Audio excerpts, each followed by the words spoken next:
There is a castle on the coast of Northumberland that stands on a black rock of volcanic stone, 150 feet above a beach so wide and so pale that in a January wind the dry sand smokes across it like ash. The rock has carried a fortress for more than 1400 years, longer than England has existed to claim it. The castle is called Bamburgh. You come to it through a village of one long street, past the churchyard of St. Aidan, and a row of stone cottages, and the walls arrive all at once, filling the sky at the end of the road. 9 acres of stronghold riding the crest of the crag. A Norman keep with walls 11 feet thick. Pale red sandstone laid on black dolerite, with the light off the North Sea moving over both. Offshore lie the Farne Islands, scattered like dropped coins. To the north, on a clear day, you can see Lindisfarne, the holy island where English Christianity was born. Bamburgh looks like the oldest thing in England, and in one sense it is. Kings ruled from this rock when London was a ruin, but most of what you are looking at is not ancient at all. What you are looking at is a Victorian reconstruction wearing a medieval skin, a broken fortress rebuilt at colossal expense between 1894 and 1904 by the richest industrialist in the north of England. The money that raised these walls did not come from land, and it did not come from coal. It came from guns. Not a king saved Bamburgh, not a duke, not an ancient family grown quietly fat on rent. The man who bought this castle invented the modern artillery piece, gave his patents to the British government, and then spent 4 decades selling cannon and warships to almost any nation on earth that could pay. On the 17th of September 1894, at the mouth of the Yalu River, the fleets of Japan and China tore each other apart with ships and guns built on the same mile of Tyneside riverbank. Some of the profit of both sides ended up in the stones in front of you. This is the dark story of the arms dealer who bought the oldest fortress in England, and of a rock that has always belonged to men who understood metal. If you find these deep investigations into Britain's great houses and the hidden lives within them worth your time, please subscribe to this channel. Leave a comment telling me which estate we should explore next, and help these stories reach the audience they deserve. It begins with a solicitor who hated the law. William George Armstrong was born on 26th November 1810 in a brick house in Shieldfield on the eastern edge of Newcastle upon Tyne. His father, also William, was a corn merchant who had climbed from a clerk's stool to the town council and would one day be mayor, a self-made man of ledgers and civic dinners who wanted his only son to be something safer than trade. The boy would be a lawyer. The boy was sickly, thin-chested, prone to coughs that lasted whole winters, and he was sent for long stretches to Rothbury, a village in the valley of the River Coquet in the Northumberland hills, to breathe. He spent those years fishing. He stood for hours in the brown water, watching what a current could do, and the watching never really stopped. 60 years later, rich beyond counting, he would go back to those same hills to die. The law took him anyway. He was sent south to study under a barrister brother-in-law in London, came home and was articled to Armourer Donkin, a family friend and one of the busiest solicitors in Newcastle. In 1833, he became a partner in the firm. For more than a decade, William Armstrong drafted deeds, conveyances and wills, did it competently, and was quietly, politely, comprehensively bored. In 1835, he married Margaret Ramshaw, the daughter of a builder from Bishop Auckland, a patient and practical woman who would spend the next 58 years married to a man whose attention was usually somewhere else. The turn of his life came beside a stream. On a fishing holiday in the Pennine Dales, Armstrong stood watching an overshot water wheel driving a marble mill and did the arithmetic in his head. The wheel, he reckoned, was throwing away almost all of the power the falling water offered it. A column of water, sealed in a pipe and put under pressure, would waste nearly none of it. It was the kind of thought most men have once and forget by supper. Armstrong built the rest of his life on it. His evenings already belonged to the Literary and Philosophical Society on Westgate Road, where he read papers on hydraulics and electricity while his law clerks wondered where he was. In 1845, he helped to promote the Whittle Dean Water Company, formed to bring clean drinking water down from the hills into Newcastle, and became its secretary. He now had the two things an obsessive needs most: a network of high-pressure water mains and a respectable excuse to experiment with it. In 1846, he persuaded the corporation to let him convert a crane on the Newcastle quayside to run on water pressure drawn from the town mains. The converted crane loaded and unloaded ships several times faster than gangs of men on winches, and a single operator could work it with a pair of levers. The corporation asked for more cranes. In the same year, the Royal Society elected him a fellow at 35 for his experiments on the electricity of steam. He was still officially a solicitor.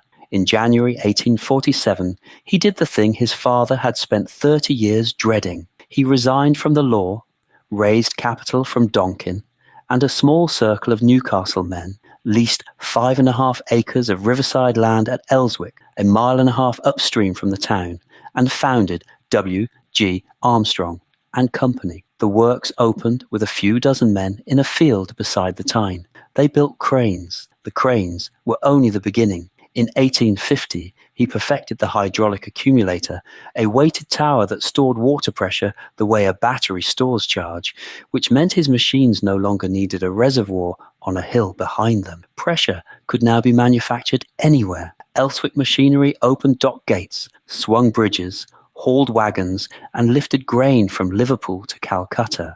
By the early 1850s, the works employed hundreds of men, and the board solicitor had become one of the most admired engineers in Britain. It is worth pausing on what he was at this point, because of what he became.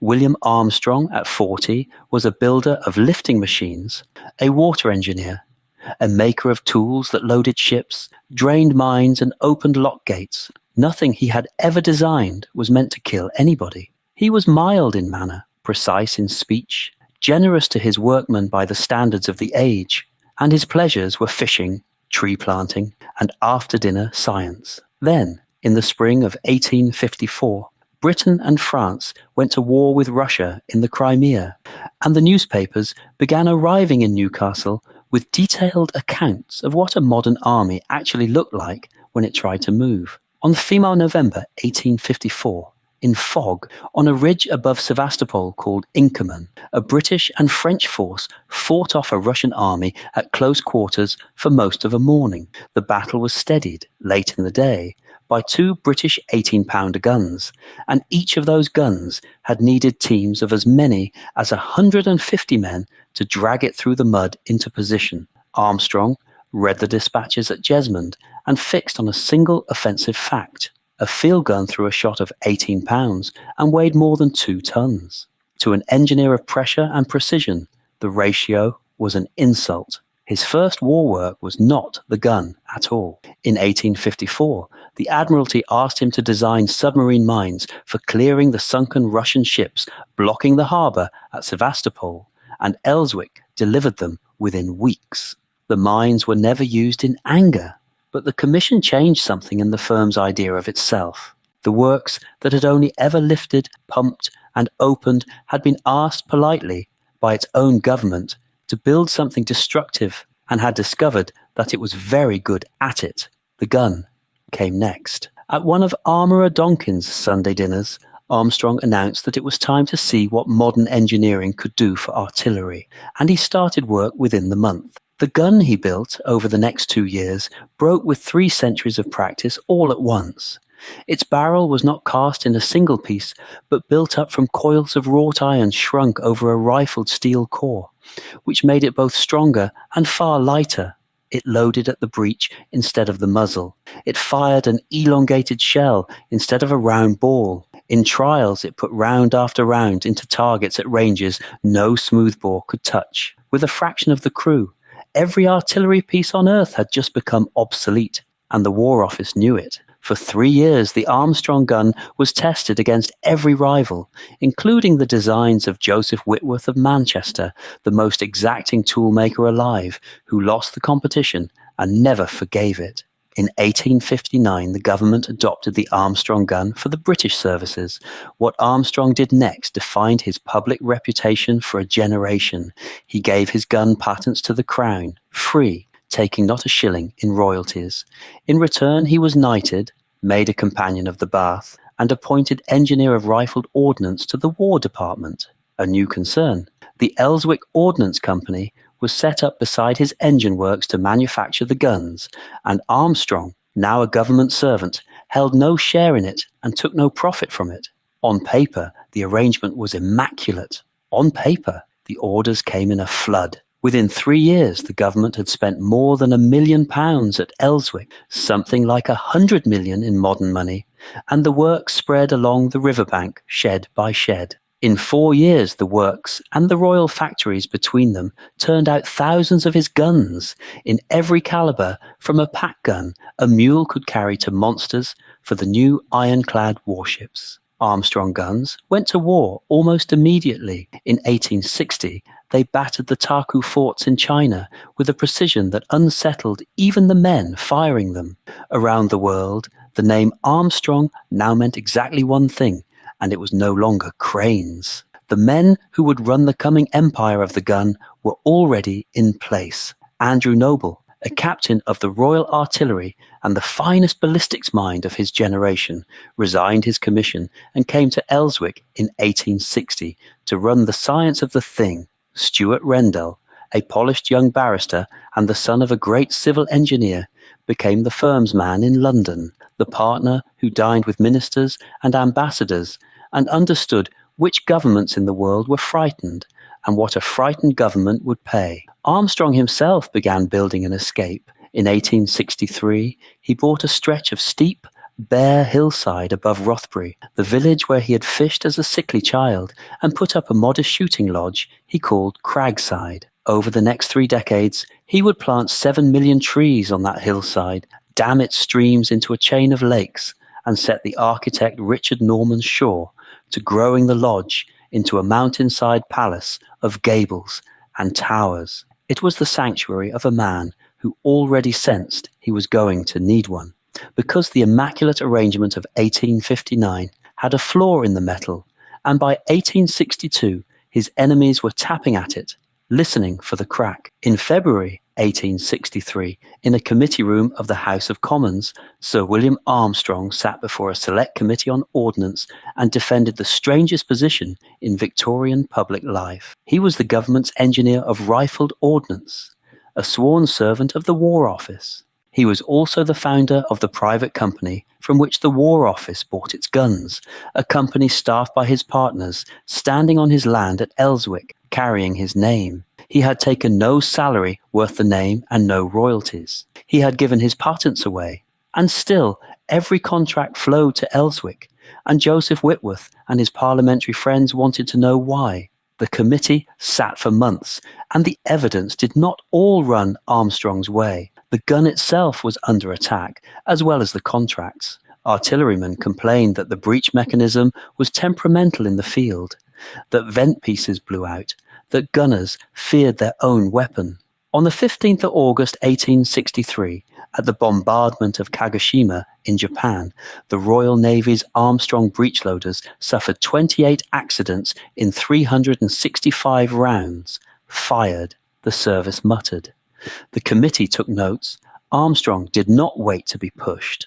In February 1863, he resigned his government appointment. The exclusive supply arrangement was wound up, and within a few years the British services abandoned his breechloaders and went back to muzzle-loading guns, a reversal he regarded with cold contempt for the rest of his life. Elswick was left holding the most advanced ordnance works on earth, and no customer. But the row of 1863 might have remained a Newcastle grievance, a quarrel of engineers and committees fading into the technical journals, if not for what Elswick did next. Freed from government service, Armstrong was free to sell. The state that would no longer buy his guns licensed him to sell them abroad. The world, it turned out, was hungry. Stuart Rendell opened the order books from London, and the order books never really closed again. During the American Civil War, Armstrong guns crossed the Atlantic to both the Union and the Confederacy. Egypt bought, Italy bought, and so did Turkey, Spain, Russia, Chile, Peru, Brazil, and Argentina. When rival republics quarrelled, both sets of envoys tended to appear on the Tyne, and Elswick's stated position, when anyone asked, was that it supplied lawful governments and took no view of their quarrels. The firm was not arming anybody in particular, it was arming everybody in general. By the 1880s, Elswick had become something no private business had ever quite been before, a diplomatic power in its own right. Foreign naval officers lodged in Newcastle for months while their ships grew on the stocks, and Japanese, Chilean, and Argentine crews learned their trades on the Tyne. Andrew Noble, now effectively running the works, entertained admirals and envoys at his house at Jesmond with the discreet ceremony of a foreign ministry. Governments that would not sit at the same conference table sat, in effect, in the same order book. Newcastle grew used to the sight of half the world's uniforms in its streets, and asked few questions, because the answer to every question was employment. Then came the ships. In 1868, Elswick armed the Staunch, a cheap, deadly little gunboat built with Charles Mitchell's yard downstream, and the two firms grew together until they merged in 1882 and began launching entire warships. In 1884, the yard delivered the Esmeralda to Chile, the fastest cruiser afloat, and the pattern for a generation of Elswick cruisers sold to Italy, Austria, China, Japan, Argentina, and the United States. By the 1890s, the work stretched for well over a mile along the Tyne, employed more than 20,000 men, and had turned the township of Elswick from 3,500 people into nearly 30,000 in a single working lifetime. It was a city whose harvest was artillery. Critics said so, from pulpits and radical newspapers, in exactly the terms you would expect. Defenders answered with wages, with the rates bill of Newcastle, and with the era's favourite paradox, that strong armaments preserve peace by making war too dreadful to begin. Armstrong used both defences and added a third of his own, the most revealing sentence he ever produced. If I thought that war would be fomented, or the interests of humanity suffer, by what I have done, I would greatly regret it. I have no such apprehension. The words are quoted in every account of his life, including Henrietta Heald's 2010 biography, Magician of the North. And they repay a second reading because they are not an argument. They are a report on the condition of his conscience. He had inspected it and found nothing moving, nor did respectable Britain particularly want him to. The trade ran close to the very top of public life. Stuart Rendell entered Parliament as a Liberal and became one of William Ewart Gladstone's most intimate friends. The grand old man wintered at Rendell's villa in the south of France, and Gladstone's son, Henry, married Rendell's daughter Maud in 1890. The conscience of Victorian England took his holidays with an artillery salesman and saw no difficulty. Gladstone is also said to have called Bamburgh the king of castles. The moral lines of that age were not drawn where a modern eye expects to find them. The bill, for all the ambiguity, was presented on 17th of September 1894 at the mouth of the Yalu River off the coast of Korea. Japan and China had gone to war, and their fleets met there in the first great naval battle of the modern age.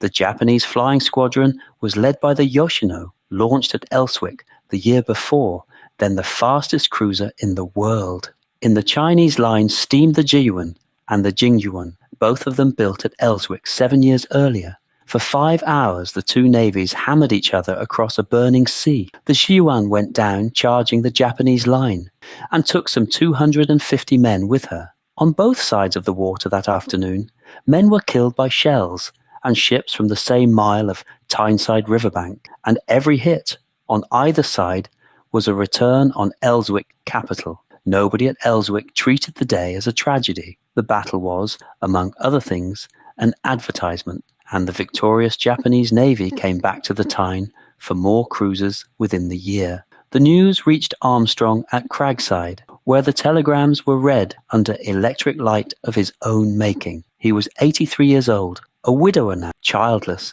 the most honoured industrialist in the empire, created Baron Armstrong of Cragside in 1887, and in that same year as the Yalu, 1894, he bought Bamburgh.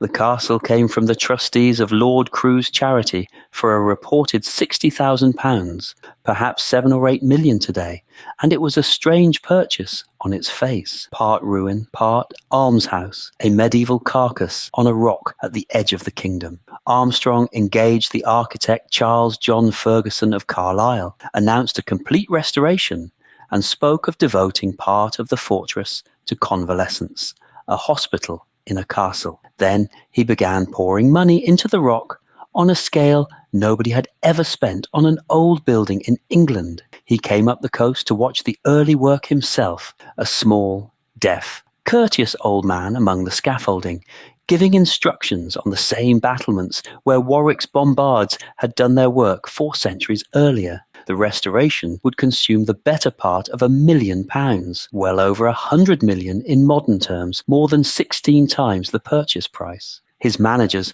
thought the spending irrational. He carried on as if he had heard nobody, which, being Armstrong, he possibly had not. Why does a childless man of 83 buy a broken fortress? Henrietta Heald, his fullest biographer, reads the purchase as an act of legacy building. The greatest armaments maker of the age, acquiring 14 centuries of unimpeachable English honour, a past large and clean enough to stand in front of the ledgers.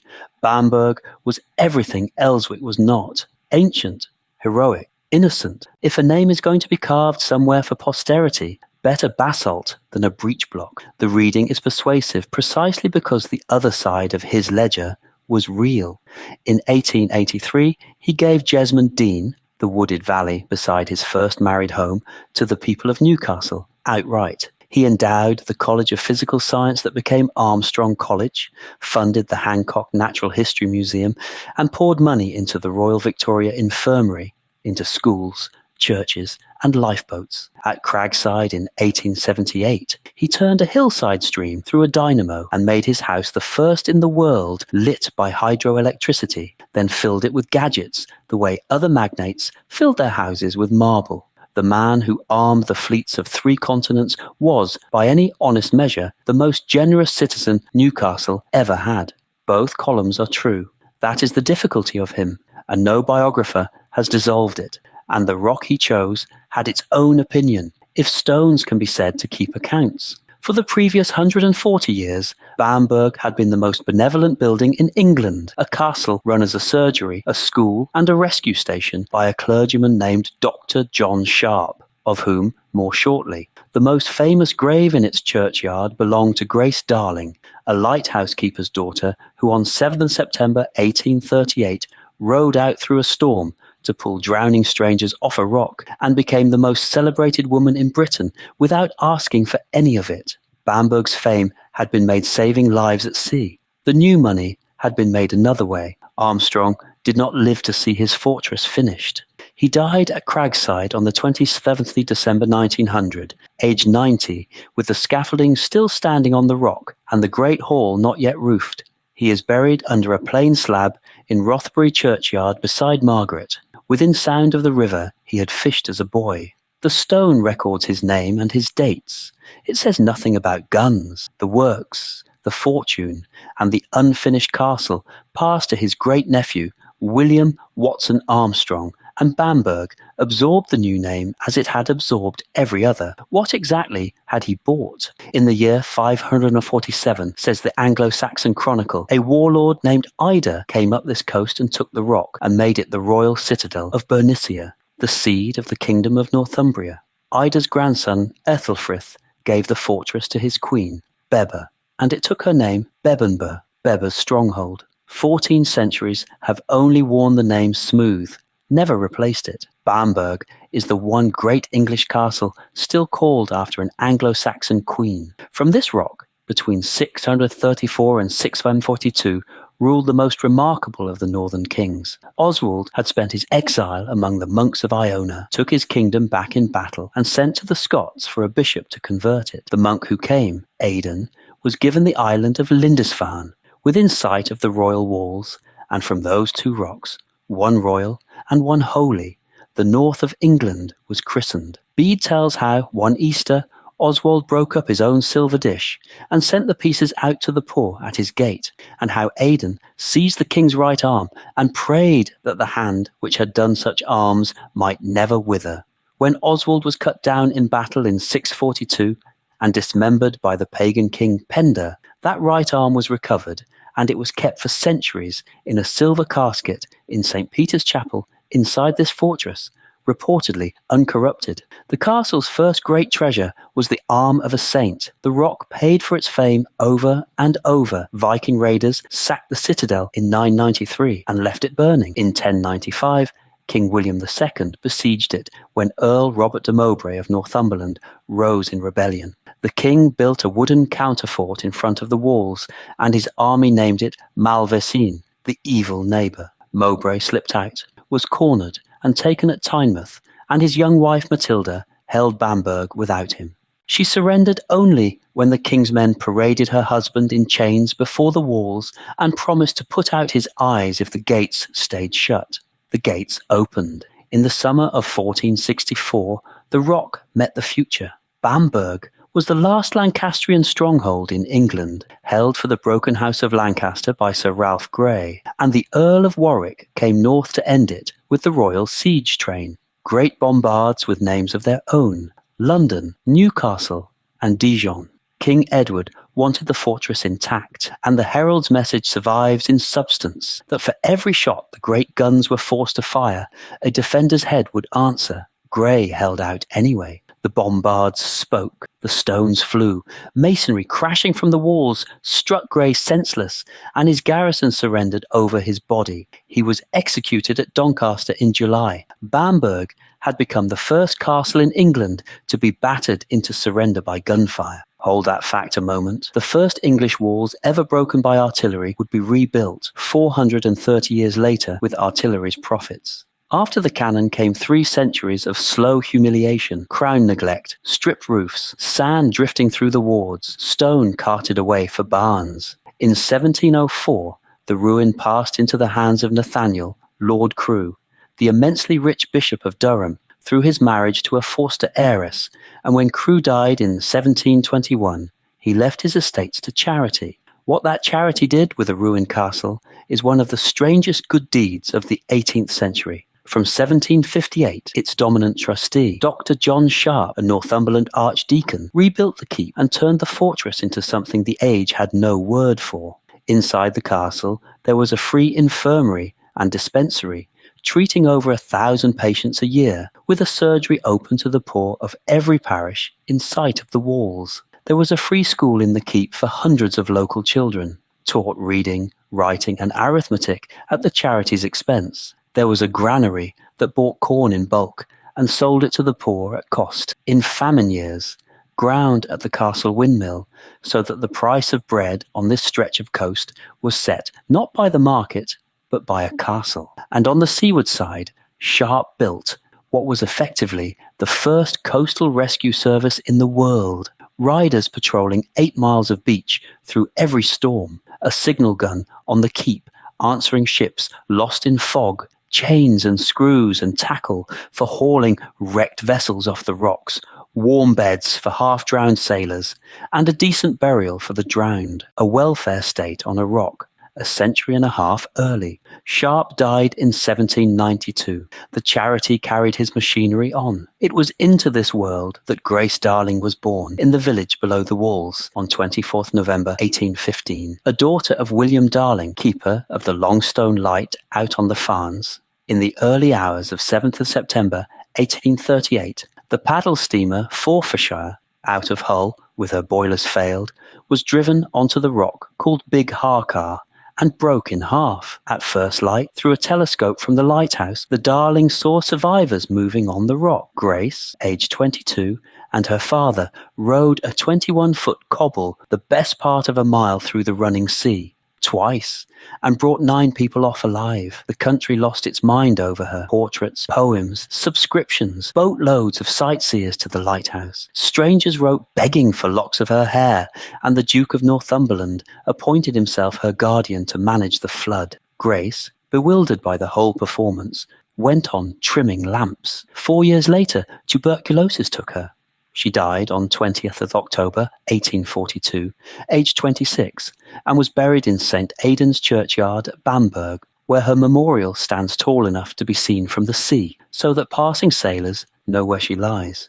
That was the inheritance, and from 1894, Armstrong's money broke over it like weather.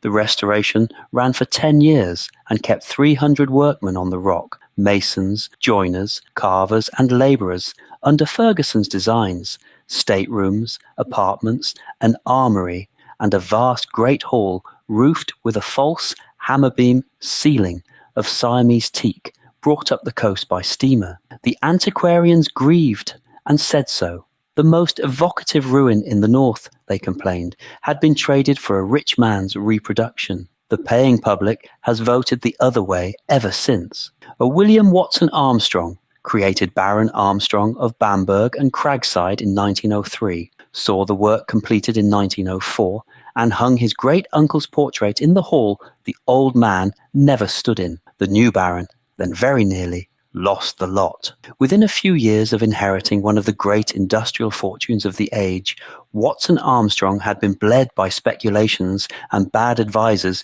to the tune of more than £1 million, and the sales began. Paintings, land, treasures. The guns had built the fortune in a single lifetime, and the new century needed barely a decade to carry most of it off. The firm followed the fortune. Armstrong's company had already swallowed Whitworth's, its old enemy, in 1897. In 1927, it was itself swallowed by Vickers, and the name that had armed the world survived as half of a hyphen. But through every reverse, the family kept the rock. Apartments within the walls were let, the staterooms were open to paying visitors, and Bamburgh settled into its newest trade, which is being looked at.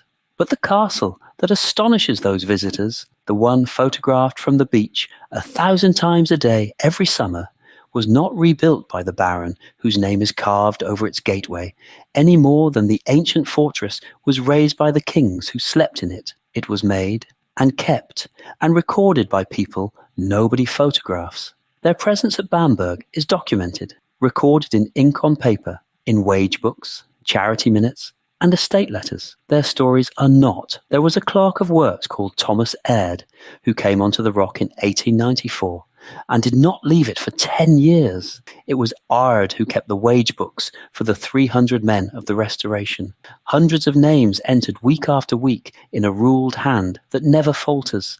So many shillings against so many days. Wet weather noted. Injuries noted. Stone deliveries checked in. When Armstrong died on 27th of December 1900, the purpose wobbled and the money paused. The wage books do not miss a week. Aird carried the work forward under the new Baron and finished the great hall his employer never saw, closing the last book in 1904 in a hand identical to the first page of the first.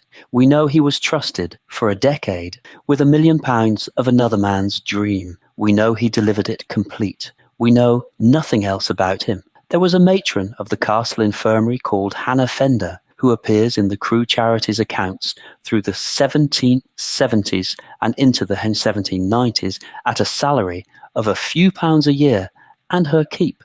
Under Dr. Sharp's rules, the infirmary saw more than 1,000 patients in a year. Fevered children, labourers with crushed hands, sailors carried up half drowned from the beach, and every bed, every dressing, every feeding, and every death in that ward passed through the matron's day. We know she was paid at the quarter days. We know the surgeons came and went, and that she stayed. We do not know where she was born, whom she loved, what she thought of the sea, or where she is buried. For years she ran the gentlest institution in England, and her entire surviving biography is a wage line. And there was Robert Smedley, agent at the castle for the charities trustees, who was on the rock on the morning of 7th September 1838. It was Smedley who who turned the castle telescope on Big Harcar at first light, saw the halves of the Forfarshire and the figures moving on the rock, and set Sharp's old rescue machinery grinding into motion. And it was Smedle who entered the wreck in the estate book, and then wrote the letters that carried the name of Grace Darling out into the newspapers of the world. The fame he set moving never once touched him. We know his signature. We know his office. Almost everything else is silence. They appear in the records as footnotes, a name beside a sum, a quarterly wage entered into a bound ledger, and then they vanish into the silence that swallows everyone in a great house who is not a member of the family. At Bamburgh, that silence is deeper than anywhere else in England, because it is 14 centuries deep. The masons of Ida, the keepers of a saint's silver casket, the men who dug Warwick's shot out of the walls, all went into it without leaving so much as a name. We know only that they were there, that the house they served is still standing, and that their names survived. Some of them because the charity and the estate office kept their accounts, and nobody ever threw the books away. Armstrong gave the money, and they gave the years. The house absorbed both. In 1996, a small team of archaeologists founded the Bamburgh Research Project and began driving trenches into the West Ward, reopening questions first asked decades earlier by a brilliant secretive scholar named Brian Hope Taylor. What has come out of the rock since has quietly rewritten the guidebook. In the dunes south of the castle, at a place called the Bowl Hole, the project excavated an Anglo-Saxon cemetery between 1998 and 2007, around 110 burials of the 7th and 8th centuries, the people of the fortress in its golden age. The chemistry locked into their teeth recorded where each of them had grown up, and the answers were a shock. Only a small minority were local. The dead of Royal Bamburgh had come from the west of Scotland and from Ireland, from Scandinavia, from southern Europe, one of them possibly from North Africa. Oswald's citadel was not a windswept frontier post. It was an international court, and people crossed the known world to stand on this rock. In 2016, their bones were carried the few hundred yards to the village and laid in a new ossuary in the medieval crypt of St. Aidan's Church, the church where Aidan himself died in 651, and a short walk from Grace Darling's grave. The travellers who had crossed half the known world to reach Oswald's court were buried in the parish for the second time, 13 centuries after the first, with archaeologists standing where the monks had stood. 1,300 years of the parish's dead now lie within a few paces of one another, which is the kind of arithmetic only a place like Bamburgh can do. And there is the sword. In 1960, Hope Taylor lifted from a trench inside the castle the corroded remains of a 7th century blade, forged from 6 slender rods of iron, twisted, hammered, and welded into a single patterned billet, work so laborious and so nearly without parallel that it is generally agreed to have been made for a king. Then he packed it away with the rest of his archive and told almost no one what he had. After his death in 2001, the sword was found again among his effects, rescued along with his papers when the collection came within days of a house clearance skip, identified, conserved, and returned to the castle, where it is displayed a few yards from the ground that held it for 1,300 years. The finest early English blade ever found very nearly went out with the rubbish. The castle itself remains what Armstrong made it, a family house that earns its keep. It is still held by his descendants through the family trust, with the Watson Armstrongs keeping private apartments in the walls, and more than 200,000 visitors a year climb the rock. The film crews come almost as regularly as the tides. Bamburgh's most profitable modern role has been in The Last Kingdom, whose hero, Uhtred of Bebbanburg, spends 5 seasons and a film fighting to win back this exact fortress, fiction paying its rent to fact on the very beach below the walls. Bernard Cornwell, who wrote the novels, has family roots in the real dynasty that once held the rock, which means the 21st century's favourite story about Bamburgh is, at some distance, a family memoir. The visitors it sends walk the wards, looking for a Saxon hall and photograph, without knowing it, an arms dealer's dining room. 40 miles inland, Cragside tells the other half of the story. The National Trust took it in 1977 in lieu of death duties, and visitors now file beneath the first hydroelectric lamps in the world, on the labels there, and on the plinth of his bronze statue outside the Great North Museum in Newcastle. Armstrong is an inventor, an engineer, a benefactor, the magician of the North. Britain remembers its greatest arms dealer the way families remember difficult money, gratefully and without going into detail. The word that actually made the fortune appears in small print, when it appears at all. The staff at Bamburgh, for their part, will tell you the castle keeps its own watchman. The best of its ghosts is not a screaming queen, but Dr. John Sharp himself, who is said to walk the clock tower where he kept his instruments, still doing his rounds, still checking that the charity is being run properly. Whether you believe that or not, it says something that this is the ghost the place chose to keep. The castle has changed around all of them. The fortress that garrisoned kings now files risk assessments for wedding parties in the Great Hall, and the family lives quietly behind doors the visitors walk past. Stand on the beach below the east walls on a November afternoon, when the light is failing, and the sand is smoking, and the sea has gone the colour of gunmetal, and the castle above you looks like the one fixed certainty on a cold coast, eternal and all of a piece. It is not. Look longer, and the seams begin to show. The crisp mullioned windows are Victorian. The keep is Norman work on Royal Saxon ground, but whole runs of the walls above you were recut and reset by masons paid out of an arms dealer's ledgers. And the Great Hall on the skyline was roofed in 1904 with teak that came up the coast by steamer. Bamburgh is partly a memory of itself, the Middle Ages as the 19th century wished them to have been, an act of curated memory financed by the most modern trade there was. From the sand, your eye cannot tell the inherited stone from the purchased stone. That is the glory of the place and the problem of it, because Bamburgh is not one castle. It is the record, in basalt and sandstone, of everything the powerful have wanted the sea to see when it looked at England. A throne, a shrine, a hospital, a monument, a backdrop. Ida wanted a kingdom, and the rock gave him one. Oswald wanted a holy realm, and the rock gave him 8 years of one, and then kept his arm as a relic for centuries afterwards. Bishop Crewe's trustees wanted to do good with a dead man's money, and the rock gave their charity walls.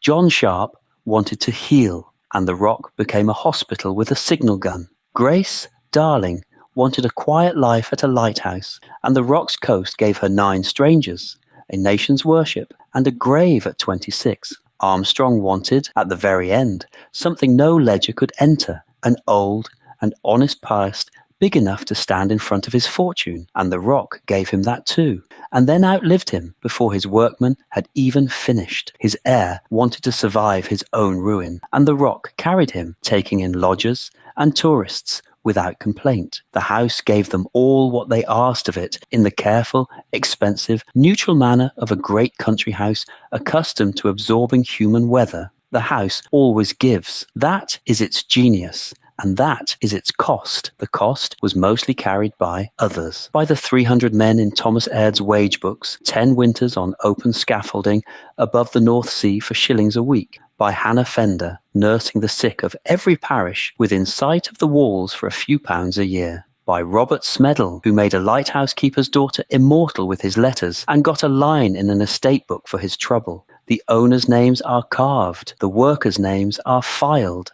The castle has never once confused the two, and has never once explained the difference. Come back in February, when the coaches have stopped and the village street is empty by 4 in the afternoon, and the whole question feels different. The gates are shut.